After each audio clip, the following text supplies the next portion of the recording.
tal? Bienvenida. Buenas, ¿qué tal? Buenas tardes. Estamos contentos de tenerte Gracias. por aquí, Irene. Bueno, para que quien no te conozca, que eso va a ser difícil por estos lares, porque yo creo que no te puede venir ningún festival más ardillo que este, voy a presentarte, ¿vale? Y ya después te doy, como Vale. les digo siempre, todo el tiempo que quieras para hablar de tu proyecto. Bueno, a quien no la conozca, aquí la mitóloga, cuyo nombre es Irene González, es aquí también tinerfeña de la isla, vive por aquí, creo que un poquito más abajo de donde estamos nosotros. Es graduada en estudios clásicos, por aquí por la Universidad de La Laguna, y su vida ha estado entre su gran pasión, que es las letras, el mundo de la antigüedad, y al mismo tiempo enseñarlas. Por eso también tiene un máster en profesorado, aunque después se hizo una formación de posgrado también en historia de la religión griega y romana, que al final tiene mucho que ver con la mitología, ¿no? Y ha asistido a diferentes formaciones que han incrementado más aún pues, su relación con el mundo clásico. Y al fin y al cabo todo esto se termina juntando alguna vez en la vida, ¿verdad? Y eso lo ha hecho pues, con su proyecto La Mitóloga, que al fin y al cabo es una forma de acercar a un público de diversas edades, de diversos gustos, de diversas formaciones a lo que es su amor, ¿no?, por el mundo clásico, por los autores clásicos, por esas fuentes primarias que tienen mucho que decirnos según con la mirada con la que los leamos, y atraer a la actualidad pues toda la antigüedad. Así que nada, Irene, te doy la bienvenida, muchas gracias por estar aquí. Muchas gracias. Y nos encantaría que nos empezaras contando cómo nace esto, es decir, cómo se crea esa necesidad de compartir con el público pues tu amor por el mundo antiguo. La verdad es que yo desde la carrera tenía muchas ganas de hacer algo relacionado con la divulgación. Supongo que hay personas que tenemos dentro esas ganas de contar, de contar cosas, de transmitirlas a los demás, quizás de una forma menos académica, quizás de una forma menos estricta en cuanto a la formalidad, en cuanto al vocabulario, en cuanto a los medios de difusión. Es algo que me gustaba mucho ya desde la carrera. En aquel momento no se hizo aquella idea realidad, pero siempre me quedó como la espinita de, bueno, pues algún día, cuando tenga un poco más de tiempo, pues sí que quería hacer algo así. Y fue hace un año, un poco más de un año, que dije, bueno, pues vamos a intentarlo, vamos a grabarme, a coger una cámara y a grabarme y a ver cómo va. Y la verdad que muy bien, muy contenta. Sí, porque en verdad no solamente tu canal de Instagram, al fin y al cabo lo que haces tú es un poco más complejo, va un poco más allá. Tienes también TikTok, no sé si tienes canal de YouTube. Sí. TikTok, YouTube, Twitter y en breve probablemente Twitch. Ah, vas a hacer directos entonces también en Twitch, te tendremos por ahí charlando. En breve posiblemente empiece. Bueno, pues nada, aquí tenemos novedad. La mitóloga estará también en Twitch charlando con nosotros. Sí. Porque en verdad es eso, es decir, tú haces mucho con tu expresividad, mucho de teatro también. Sí, yo lo digo, yo soy muy teatrera, además, bueno, el teatro es mi otra gran pasión, el estudio del teatro realmente es otra gran pasión, y sí es verdad que me gusta mucho darle un poco de teatralidad a lo que cuento y de hacerlo un poquito más a mi manera. ¿Lo consideras una forma esencial, así como de transmitir conocimiento? Es decir, que la expresividad, la forma de hablar. Creo que tenemos que buscar nuevas formas de llegar a la gente. La que a cada uno le salga, esta es la mía, yo soy así, pero creo que tenemos que buscar y que explotar nuevas formas más cercanas de transmitir conocimiento a la gente, ¿no? Parece que determinadas materias, que nuestras materias, tienen como una capa de polvo encima, un olor a viejo que le da alergia a la gente. Tú hablas de historia, de arte, de filosofía, dices, yo estudié latín y la gente te dice, oh, Dios mío, la misa. No es eso, no es eso. Creo que tenemos que buscar nuevas formas de llegar a la gente, la que a cada uno le salga. Esta es la mía. Pues porque yo me expreso de esta manera, porque aunque intentas hacerlo de otra forma, al final yo soy así. Pero creo que sí es necesario encontrar formas más actuales y utilizar medios actuales para llegar a la gente. Creo que el error es seguir encerrándonos en una burbuja y aislándonos de la actualidad. Sí es cierto que a veces se produce ese debate, ¿no? De los debates más académicos de los que tú hablas, que al fin y al cabo son los que son así como más viejunos, de decir, no, es que para conservar la rigurosidad, la academicidad de nuestro conocimiento, no podemos hacer eso. Y realmente hay un punto, ni siquiera diría que es medio, sino es aprender metodologías diferentes. Básicamente, Aprender. básicamente. Porque tú no dejas de ser rigurosa, porque tú citas. Tú ¿Cómo? no dejas de ser Sí, sí, rigurosa sí. nunca. Es decir, tú citas, tú No, haces no. tu trabajo de investigación antes.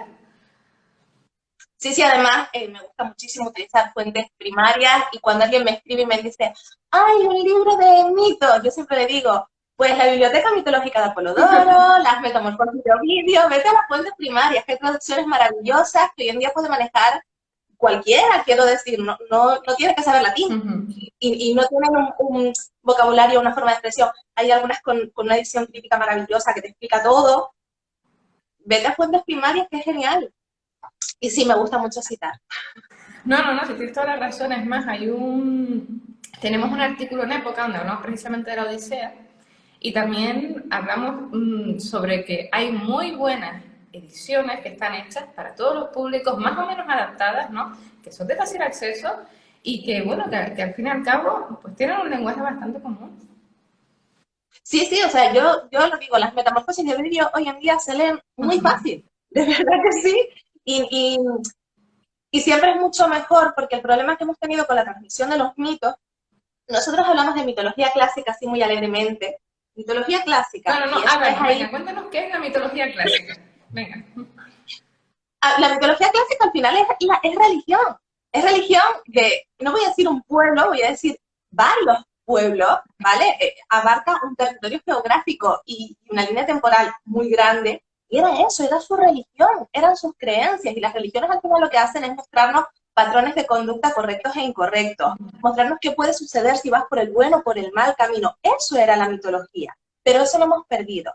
Hemos cogido algunos mitos y los hemos edulcorado, los hemos cambiado, hemos quitado estas partes feas, hemos quitado las violaciones, hemos quitado los elementos que nos resuenan mal en nuestra sociedad, los hemos hecho bonitos y hemos transformado, claro, hemos transformado mitos que en realidad no eran de amor en la historia más bella de la mitología clásica, en la historia de amor más bonita jamás contada. ¡Wow! ¡Wow! Vete a la fuente primaria y léete Eros y Psique. No es la historia de amor más bonita jamás contada. Es horrible. Me viene a la mente Pero, Daphne, ¿no? Es decir, con la escultura de Bernini, lo bonita que es, la gente piensa en Daphne, piensa en esos cuadros, en esa escultura, y realmente es la huida desesperada de una mujer. porque además, en las Metamorfosis de Ovidio, la descripción de la huida de Daphne es brutal.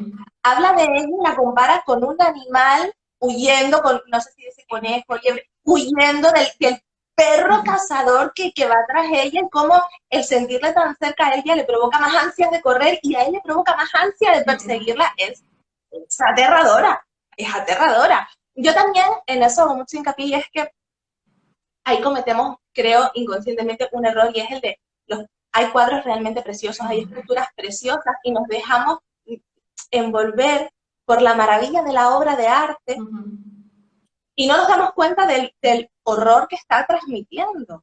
Yo siempre lo digo, para mí la escultura del rapto de Proserpina es maravilla, esos deditos hundiéndose en la carne, o sea, es maravilloso, pero no deja de ser lo que es, la está arrastrando al inframundo, y en el himno homérico a Demeter cuenta cómo ella, mientras todavía estaba en la superficie, tenía esperanza, y cuando la tierra se abre y siente que la hunde en la tierra y ve que ya pierde toda esperanza y empieza a gritar.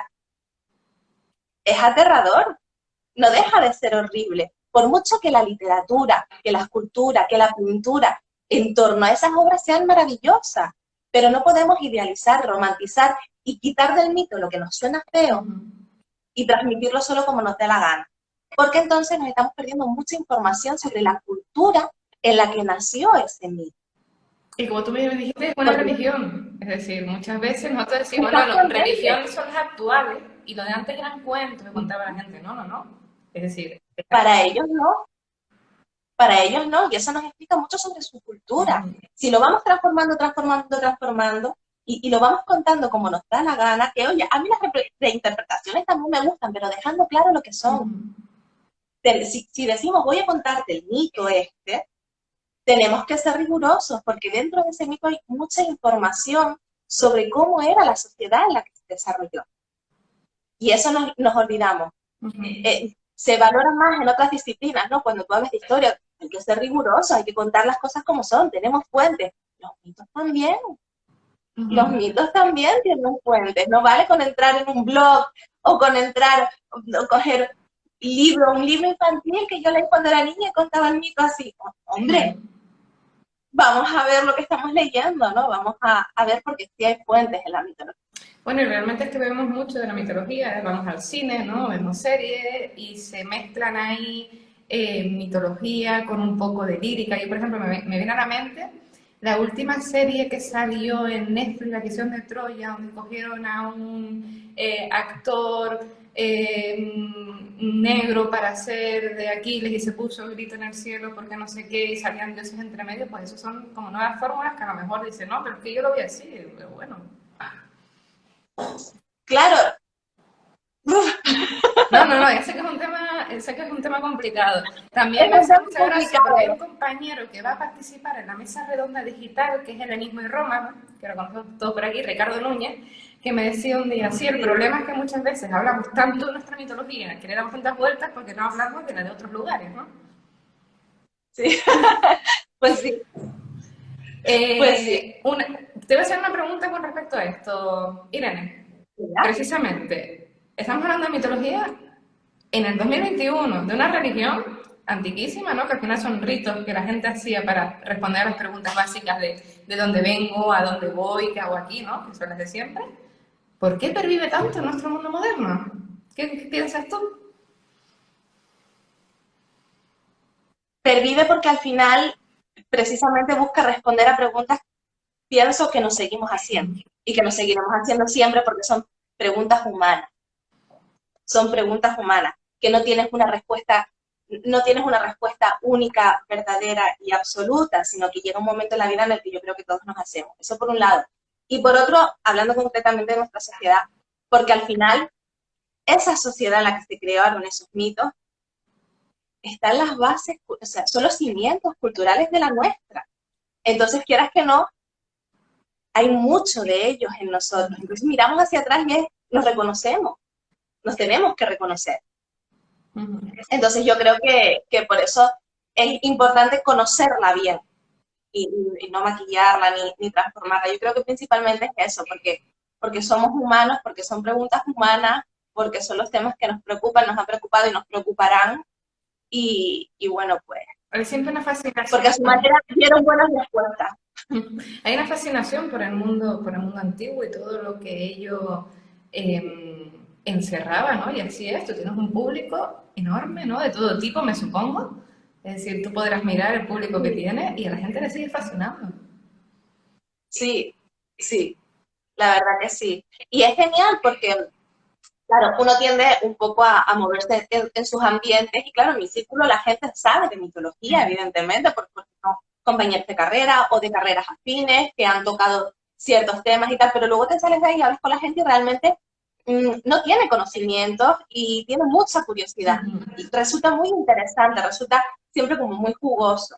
Y porque además, si quitamos esa capa de polvo que te decía antes, ¿no? Y esa alergia, es muy divertida, porque es muy humana, porque habla de celos, de enfados, de desamores, de traiciones, de gente que está en todo lo alto y de pronto cae en desgracia. Porque es la vida. Y al final... Sí. Son sentimientos y los sentimientos al fin y al cabo siguen siendo los mismos. Pueden cambiar muchas cosas. Exactamente. Pero se siente, ¿no? Exactamente. Entonces yo creo que por eso sigue resultando tan interesante, porque te ves reflejado. Los dioses griegos no tienen nada que ver con la idea de Dios que hemos aprendido después. Un Dios perfecto, un Dios que todo lo sabe, que todo lo puede, que está como al margen de toda esa cuestión. No, los dioses griegos estaban hechos a imagen y semejanza de los hombres y las mujeres que los pensaron. Los dioses griegos sentían celos, se enfadaban, se traicionaban, eran vengativos. Los dioses griegos también cometían hibris, también pecaban de orgullo, lo hacían. Entonces es fácil verlo y reconocerte, reconocer ciertas facetas de ti, en los dioses y en los héroes, y decir, pues mira, es verdad, este cayó en desgracia y oye, pues Y podemos nacían, aprender de la crecían, tenían relaciones, es decir, un mundo que a lo mejor no suena. Por eso, a lo mejor a veces se crea el concepto de mitología diferente de religión, porque como nuestra sociedad hoy en día no entiende que Dios nazca, crezca, se relaciona, entonces a lo mejor ahí es un poquito la confusión. Puede ser, puede ser. Nuestro concepto de religión, nuestro concepto de Dios no tiene nada que ver con aquel, pero no podemos olvidar que era una religión. Era una religión. Que además, que yo siempre digo, mitología es versiones. Hay versiones de todo, porque al final la mitología la conocemos a través de la literatura. De la literatura épica, la literatura lírica, del teatro, etcétera. Y abarcaba, como dije antes, un territorio geográfico enorme.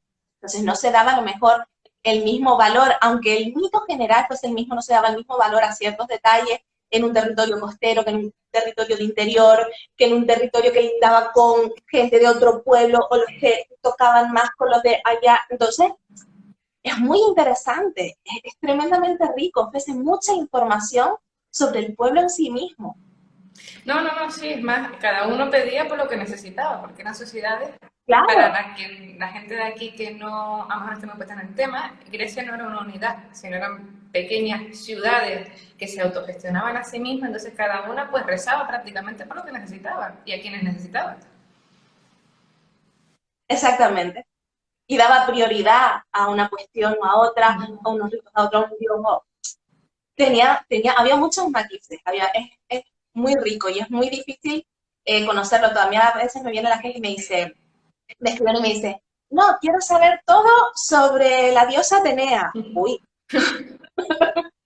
uy, madre mía, pues no te puedo ayudar, porque porque hay muchísima literatura de muchísimas regiones diferentes, de muchísimos momentos diferentes. Nosotros hablamos de mitología clásica y metemos Grecia y Roma como si eso fuese todo un decorrido y como si Roma hubiese copiado absolutamente todo lo que había en Grecia, que tampoco es así, que tampoco es eso. Y hay tanto que decir Es todo aplicarlo sobre ello. a nuestra propia historia, es decir, si conocemos un poquito de las religiones que hay en la actualidad, podremos ver que las religiones practicadas por nuestros padres o por nuestros abuelos no son iguales a las de ahora. Entonces, traspasemos a eso a 2000 años de historia, pues habrá cambiado Exacto. muchas, muchas veces. Voy a hacerte una pregunta para conocer mejor a Irene. A Irene de Venga, Roja Mitorán. Cuéntanos, no voy a decir tu favorito, ¿no? Pero ese personaje al que puedes tener un poquito de cariño. Es decir, ese personaje mitológico. Yo, por ejemplo, tengo mucho cariño a Dédalo. Siempre me ha gustado mucho la historia de Dédalo y quién es Dédalo. Pues un personaje así que le tengas tu cariño, cuéntalo. Fedra. Fedra fue la protagonista de mi trabajo de fin de grado y de mi trabajo de fin de máster. Pues cuéntame un poquito de ella para Fedra. la gente que no la conozca. La tragedia de Fedra, yo me centré en la Fedra de Séneca, que me maravilló porque me enamoré profundamente de Séneca en la carrera de sus obras teatrales. Fedra es una princesa cretense que de pronto ha visto cómo es la hermana del Minotauro por parte de su madre, ha visto cómo Teseo llega, eh, mata al Minotauro, se lleva a su hermana Ariadna luego desaparece, ¿qué ha pasado? No se sabe, y años más tarde su hermano le da el matrimonio al propio Teseo, que ya se había llevado a su hermana mayor antes de eso. Él se la lleva a su castillo y allí la pone de reina, con ella tiene 2 hijos, y vive con ellos también el hijastro de Fedra, ¿no? El hijo que ha tenido Teseo con otra mujer, que es Hipólito, que es un muchacho más o menos de la misma edad que Fedra, ella es bastante más joven que su marido. Y de pronto Teseo decide marcharse. Se marcha con Pirito a vivir aventuras por el mundo, al inframundo, a buscar a Perséfone, se va. Y van pasando los años y Fedra está en aquella casa viendo a un muchacho que era el ideal de belleza masculino, que era Hipólito, que además rechazaba a las mujeres, rechazaba las relaciones íntimas con ellas, él quería ser libre y vivir en el bosque cazando y corriendo salvaje con los animales, y representa no solo la belleza masculina, sino todo aquello que Fedra no podía tener, no había podido tener nunca, y había salido de castillito de papá para meterse en el castillito de Teseo y vivía oprimida, sola, abandonada, realmente en una jaula de oro, pero sin ningún tipo de aliciente, sin ningún tipo de nada. Y se acaba enamorando locamente de Hipólito. Y el debate que tiene Fedra consigo misma sobre sus propios sentimientos a mí me maravilla. ¿Cómo le cuesta aceptar algo tan natural como sentirse atraída por un muchacho que al final tiene, pues básicamente la misma edad que ella, un poquito mayor que ella, que es físicamente atractivo, que se pasa el día caminando por el castillo sin camisa, sudando, bien hecho? Oye, chica, y ella habla de cómo describe el amor, cómo se siente enferma, cómo ya no siente su cuerpo, cómo lo ve pasar y ella pierde el aire. Pues normal, amiga, pues normal, pero la forma en la que ella lo vive, en la que ella empieza a hablar de querer morir, de que no puede vivir así, de que no sabe qué hacer con eso que siente, y cómo decide confesarle sus propios sentimientos a Hipólito, aun sabiendo que es una aberración, porque al fin y al cabo es el hijo de su marido, que él probablemente la va a rechazar, porque rechaza las relaciones íntimo-afectivas con las muchachas, pero aún así se arma de valor y decide asumir sus propios sentimientos y confesárselos a él. Y hay un momento en el que Fedra dice, la Fedra de Séneca, dice una frase cuando ella ya toma la decisión y está ante él y está diciendo, ay, Dios mío, ¿qué voy a hacer? ¿Cómo le voy a decir yo a este muchacho? Por favor, no puedo, si puedo, no puedo, si puedo. Es un momento maravilloso de debate con uno mismo que yo creo que hemos vivido todos alguna vez. Y hay un momento en el que Fedra se dice a sí misma, vale, párate y díselo.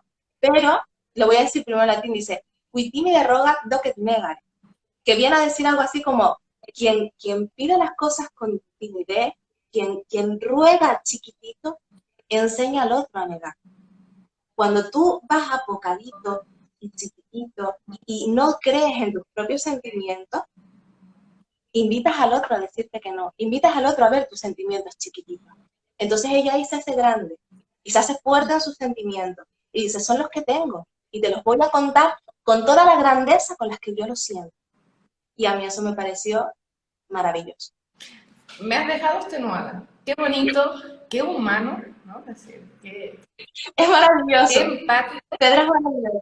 Qué Pedro es maravilloso. Pues nada, invitamos a todo el mundo a que por favor se lea la Fedra de Séneca por aquí. Y nos queda poco tiempo, pero es que yo te dije que quería hacerte esta pregunta, ¿no? Y la voy a hacer. Que hemos hablado de la mitología, de la importancia, de que está en todos lados, la importancia de las lenguas antiguas. ¿Cómo ves tú la situación en la que está hoy en día la lengua siendo docente también? Por ejemplo, en la educación o en el día a día o la consideración. Ahora mismo ha habido una petición por parte de diferentes instituciones para revalidar el latín y el griego en las aulas en bachillerato.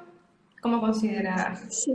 En el último mes y medio, la Delegación Canaria de la Sociedad Española de Estudios Clásicos ha estado reuniéndose con representantes de diferentes partidos políticos porque la situación es muy mala. La situación lleva mucho tiempo siendo muy mala. Los profesores de clásica, la sensación general que hay es la de vivir en una constante incertidumbre de llegaré al número mínimo de alumnos, no llegaré, se ofertará, me pondrán dificultades, en qué posición van a poner, cómo van a poder elegir estos chicos nuestras materias. Ahora mismo, por ejemplo, la cultura clásica en la ESO agoniza. Está muy mal para que acceder a ella. Sí es verdad que se ha conseguido introducir en bachillerato ahora una asignatura de etimología. O sea, me parece tan elemental saber de dónde vienen nuestras palabras.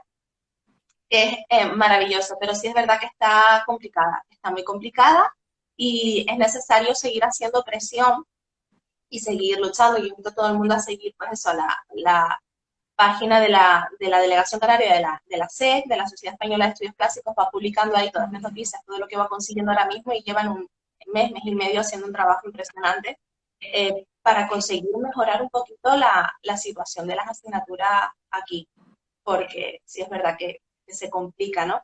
Y ya no solo eso, sino, ya que es complicado, la sociedad no ayuda. El desprestigio absoluto de las materias de humanidades es brutal, y la prueba está en la noticia de estos últimos días del muchacho que sacó la mejor nota y eligió filología clásica, y las críticas que ha recibido, pero vamos a ver, luego, cada vez desprestigiamos más los estudios relacionados con las humanidades y luego miramos al mundo y decimos, qué poco humano, Nos quejamos de cosas ¿no? que están Cada vez, sucediendo cuando nos parece extraño que alguien que tiene muy buenas notas no quiera mirar solo por el dinero en su vida, ¿no? Que es lo que se dice, ¿no? Si tú estudias algo, si eres muy bueno, que sea útil, que te dé trabajo, que te dé dinero. pero vamos a ver, ¿y cuál es la carrera esa mágica Que te dé dinero. que te garantiza ser millonario en la vida? Porque, porque yo creo que todo, que depende de muchos factores, ¿no? Que no es tan sencillo como elegir esta o la otra. Pero más allá de eso, ¿no? El desprestigio de las humanidades, por favor. Luego nos quejamos de vivir en un mundo cada vez menos humano y tratamos fatal materias como la literatura, como el arte, como la filosofía, que al final de lo que nos hablan es de sentimientos, de cómo ven otras personas, de cómo se ha visto a lo largo de la historia, de cómo han sentido, de cómo han percibido al mundo, de cómo se han enfrentado a él. Luego tenemos todos los problemas que tenemos en cuanto a la humanidad de nuestra sociedad, que cada vez, pues cada vez vamos un poquito para peor en determinados aspectos, ¿no? El estudio de las humanidades nos permite desarrollar un grado de empatía y de conocimiento emocional, no solo propio, no solo de tu entorno cercano, sino del mundo, que es vital para el desarrollo personal. Por ejemplo, si nos dedicáramos a leer un poquito más a la Fedra de Séneca, podríamos a lo mejor solventar situaciones de conflicto personal en las que tengamos un tipo de relación tóxica, ¿no? Que no nos lleva a ningún sitio, y la promesa de algo mejor. Se me ocurre así a bote pronto, ¿no? Es decir, leer, aprender de ese tipo, pues nos enseña a resolver distintas situaciones. Por ejemplo, totalmente. O el caso de Eros y Psique, para mí el caso de Eros y Psique es, creo que de los más claros que vemos. Hay páginas, hay blogs actualmente de psicología, de centros psicológicos, que cuentan este mito como si fuese una historia de amor bonita, basada en la confianza.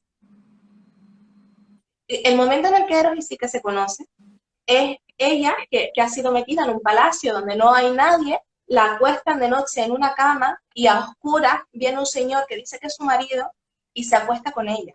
Y desaparece antes de que salga el sol, ella no puede verle, no sabe quién es, está aterrada, está muerta de miedo y dice después que ella está sola en el palacio, encerrada, día tras día, tras día, tras día. Y dice que a base de que esta situación se repitiese, acabó siendo casi un bálsamo para ella, que era parecida, porque así por lo menos no está bien. Eso no es una relación de amor. Eso no es una relación de amor bonito. Y si tú cuentas el mito, eligiendo lo que cuentas y romantizando de alguna manera esta idea, tienes un problema. Y estás creando un problema en quien te lee o en quien te escucha. Entonces... Nada, que podemos utilizar todo el material que tenemos en nuestra mano para acabar con situaciones futuras. Bueno, se nos ha pasado muchísimo el tiempo, pero yo no... Perdón. No, pero es porque ha sido súper interesante, Irene, de verdad. Y yo sé que nos has recomendado un libro antes de esto, pero si nos quieres recomendar algo también para el festival, alguna recomendación que tengas para toda nuestra gente, la dejamos por aquí guardada, de literatura. Hombre, yo como fuente primaria te digo, la Biblioteca Mitológica de Apolodoro o las Metamorfosis de Ovidio se leen muy fáciles, hay ediciones actualmente muy, muy buenas y ahí tienes todo. Ahí tienes todo, porque es de corrido, te va contando una historia tras otra, te va hilando una historia, una historia tras otra y es maravilloso. Y es una fuente primaria que hoy en día la podría leer cualquiera. Y yo te he dicho el Decirte. El Decirte, la que me había recomendado, que es una visión nueva, es una, a ver, no es mitología, es una adaptación, es una versión, pero es muy interesante. A mí me parece muy interesante. Si yo leí, me parece también muy adictivo. Para la gente que no tenga... Sí, vas leyendo y quieres más, quieres más. Y aunque es un mito que a lo mejor yo, por ejemplo, conozco, porque además, bueno, pues Está sí, usted bonito. es un personaje que me gusta bastante, eh, no se te hace pesado, no se te hace aburrido, sabe darle como muchos matices, sabe rellenar muy bien los huecos vacíos que hay en la mitología para engancharte, para mantenerte ahí.